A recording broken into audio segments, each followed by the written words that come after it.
ว้าวมาทุกคนมากินหอยนำกันหอยนาที่เขาได้มาก่อนนะ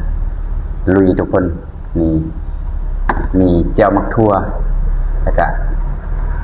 เจียวสำเร็จรูปไปทุกคนไปกินนำกันอาจจะมีเสียงรถแต่ว่ามันอยู่ใกล้ทางนะทุกคนอย่าว่ากันจังสันจังซี่เด้อเพราะว่าสายพรเป็นคนมักกินหอยแล้วตั้งแต่กี้บังนี่ตุยขนาดเลยหอยนี่ลุยทุกคนนี่หอยหน้าทุกคนมากินกันจำเจียวให้มันลายๆแบบนี้เลยถึงแซ่บนะนี่บังคุยจังสินะเยิ้มนี่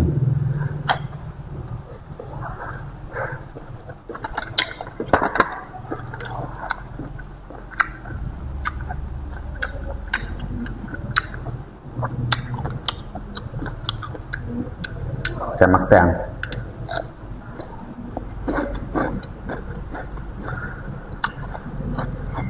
กับมักแตงนั่นก็คือเขากันได้ดีขนาดเลย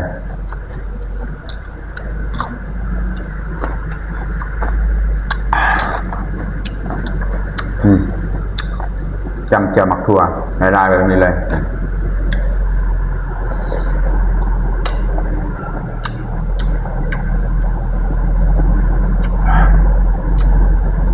โคตรแซ่บเลย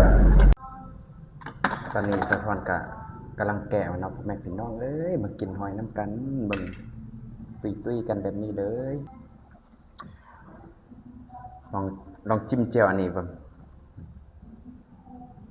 แล้วก็จิ้มเจียวมักทั่วน้ำกันเลยเบิ่งนี่เยิ้ม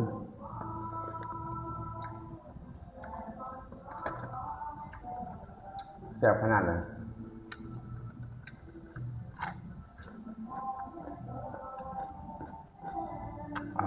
แซ่บเวลาได้มักกินหอยคือแต่ก่อนก็อย่าลืมคอมเมนต์มาบอกกันหน่อยเด้อ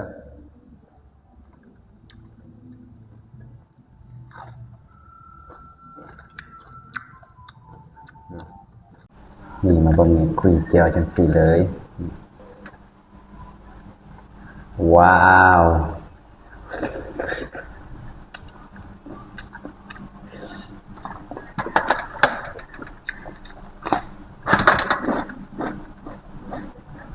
ฟิน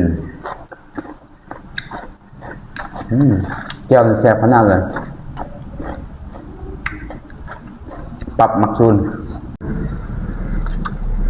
ตุยกันแบบนี้เลยส่วน4ส่วน5เลยทุกคนมาเด้อมากินหอยน้ำกันพ่อแม่พี่น้องเอ้ยแซ่บๆกันแบบนี้เลยเยิ้ม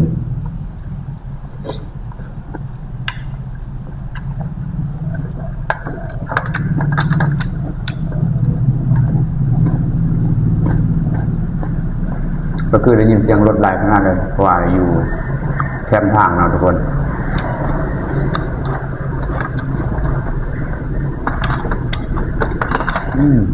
แซ่บๆ